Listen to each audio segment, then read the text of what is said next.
de plus de 30 cm d'acier. L'idée allemande est donc de miser sur la mobilité plutôt que sur le blindage. Tirer à longue portée, se déplacer rapidement pour être une cible difficile à acquérir et se mettre rapidement à couvert. Il peut atteindre 65 km/h grâce à un moteur de 830 chevaux. Voyez la boîte rectangulaire juste au-dessus du canon. Il s'agit d'un phare d'une portée de 1500 mètres. Lumière blanche ou lumière infrarouge grâce à un filtre. Car c'est sur ce phare que reposait la vision nocturne des premiers léopards. On appelle ça de l'infrarouge actif. On illumine la cible que l'on va ensuite observer grâce à une LED de détection infrarouge.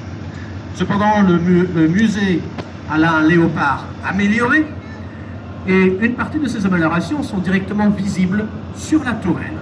À côté de ce rectangle, vous avez une sorte de cône en treillage métallique. C'était là le support pour une caméra à intensification de lumière, installée à partir de 1970. Grâce à l'intensification de lumière, plus besoin d'utiliser le projecteur infrarouge. Vous utilisez une détection passive. Pour quelqu'un qui utiliserait encore un projecteur infrarouge face à une caméra de cette nature-là, vous êtes littéralement un sapin de Noël. Vous demandez à vous faire tirer dessus. Deuxième chose, le blindage de la tourelle est amélioré. On voit bien un blindage rajouté en boulonnage sur une structure moulée. Et ce véhicule-là va être produit à tout exemplaire confondu à 4744 exemplaires.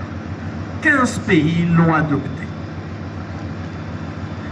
Maintenant que nous avons vu des prédateurs terrestres, nous allons parler un petit peu de prédateurs amphibies.